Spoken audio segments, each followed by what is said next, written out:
Guten Abend, ich bin Angelique. Ich hatte zwei Freunde, aber nicht gekommen.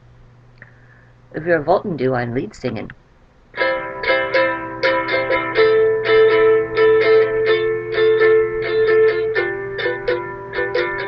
Sag mir, wo mein Freunde sind.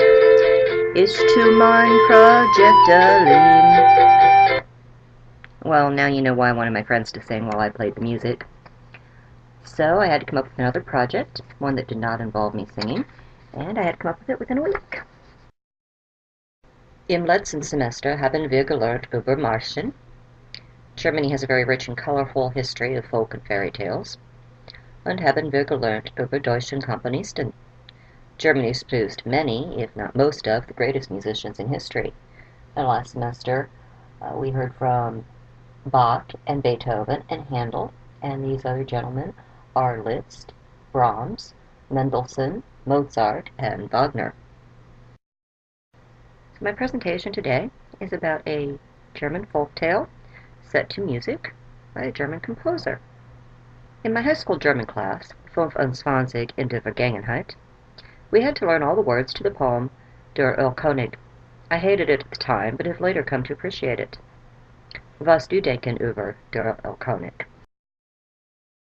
Der Erlkonig is a well-known figure from Scandinavian, Dutch, and German folklore. The name translates literally from the German as Alder King. In English, it is commonly translated as Elfking.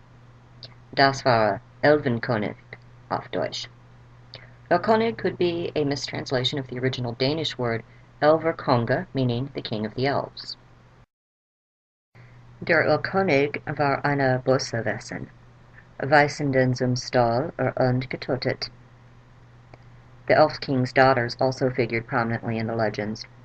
While the father may have used brute force, the girls had their own methods for ensnaring travelers. Ihre Schönheit wurde zum Bösen eingesetzt. Now we come to von Goethe from Frankfurt and later Weimar, Germany. He was a politician and a prolific and celebrated artist and writer. In 1782, Goethe wrote a poem based on the legends of the Elf King and his daughters. It tells the story of a man and his child riding through the dark, stormy night. The child sees the Elf King and cries to his father. And the father can't see anything and tries to calm the child, saying it is just the mist in the woods. The Elf King sings to the child, telling him of the wonders awaiting him in the Elven Kingdom. He would be given clothing of gold, they would play games, and the Elf King's daughters would dance and sing him to sleep every night. The child is terrified and screams to his father, who again tries to calm him, explaining that it is just the trees and the wind. The Elf King continues to sing his song to the child, saying, "I love you, and you must come with me, and if you won't come willingly, I will take you by force." 39 years later, Franz Peter Schubert set von Goethe's poem to music. War 18 Jahre älter, als den Erlkonig geschrieben.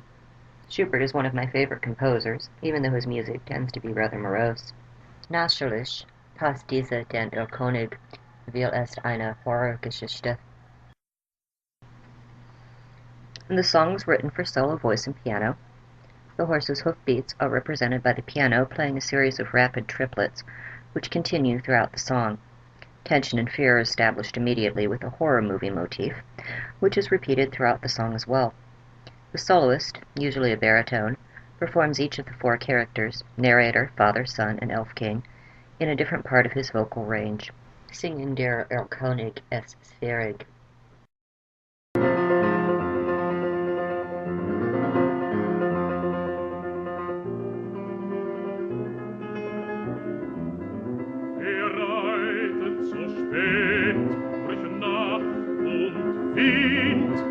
Nein, das ist altmodisch und langweilig.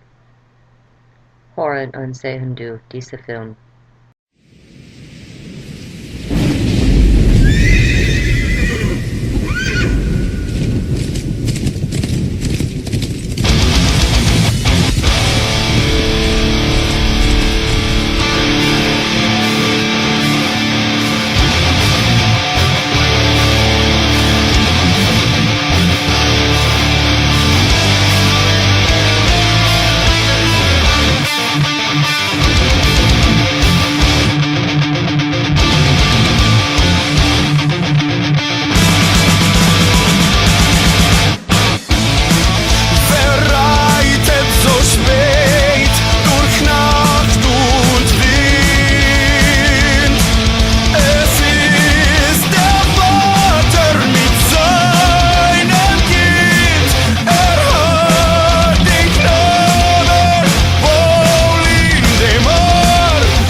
Warto